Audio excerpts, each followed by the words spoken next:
Hello friends, आज मैं आपके साथ कॉमर्स का एक और टॉपिक लेके आया हूँ और टॉपिक का नाम है importance of memorandum of association. Discuss करने से पहले बता दें कि चैप्टर का नाम है फॉर्मेशन ऑफ अ कंपनी और इस चैप्टर के सारे लिंक्स आपको डिस्क्रिप्शन में मिल जाएंगे। चलिए शुरू करते हैं।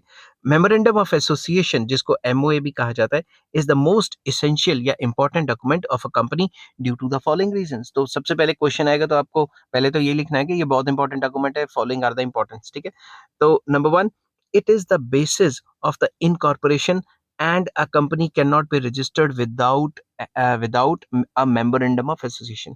ये एक बेसिस है जिसके ऊपर कंपनी इनकॉर्पोरेट होती है, जिसके ऊपर कंपनी की रजिस्ट्रेशन होती है। अगर एमओई नहीं है, अगर मेमोरेंडम ऑफ एसोसिएशन नहीं है तो भूल जाओ कि रजिस्ट्रेशन हो सकती है। नेक्स्ट है, it determines the limits of a companies activities. ये डिटरमिन करता है कि कंपनी की लिमिट्स क्या है, कंपनी क्या क्या काम करेगी। ठीक है, कंपनी का दायरा क्या है, स्कोप क्या है। Any activity done outside the scope of memorandum will be ultra vires and void। तो कोई भी काम कंपनी अपने दायरे से बाहर करती है, कोई एक्टिविटी करती है जो इसमें मेंशन नहीं है, तो वो अल्ट्रा वायर्स मानी जाएंगी या वॉइड मानी जाएंगी। समझ की बात।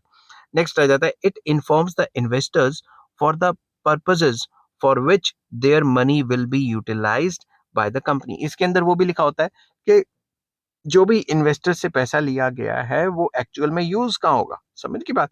अब अगर कोई फैक्ट्री बनाई है चेयर बनाने के लिए और बना रहे हैं, गाड़ियां बना रहे हैं, तो ऐसा तो नहीं ना होगा।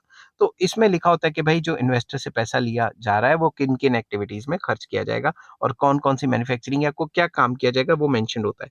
It makes known to the share holders the extent of their liability. तो इस डॉक्यूमेंट में लिखा होता है कि शेयर होल्डर्स की लाइबिलिटी क्या है। It defines the objective of the company. इसमें डिफाइन किया जाता है कि कंपनी के मेन मकसद क्या है, ऑब्जेक्टिव्स क्या है। It enables outsiders to know whether the company is authorized to enter into a particular transaction। इसमें लिखा होता है कि एक पर्टिकुलर कंपनी ये पर्टिकुलर काम कर सकती है या ये पर्टिकुलर तरीके से ट्रांजेक्शन्स कर सकती है कि नहीं कर सकती। इसमें एमओए में पूरी अच्छे तरीके से मेंशन्ड होता है। It indicates the names and addresses of the people who have promoted the company. तो मेमोरेंडम ऑफ एसोसिएशन में names and full names and addresses होते हैं, जो भी कंपनी के प्रमोटर्स होते हैं उनका सारा का सारा नाम होता है। तो आपने ये देखा कि जो मेमोरेंडम ऑफ एसोसिएशन है वो काफी ज्यादा पावरफुल डॉक्यूमेंट है और इस डॉक्यूमेंट के बगैर रजिस्ट्रेशन हो ही नहीं सकती, कंपनी इनकॉर्पोरेशन में आ ही नहीं सकती। ठीक है, आई होप ये वीडियो आपको पसंद आई होगी। अगर पसंद आती है तो please like share and subscribe. Next topic मैं करवाऊंगा clauses of memorandum of association, उसका भी लिंक आपको डिस्क्रिप्शन में मिल जाएगा। Take care, bye bye.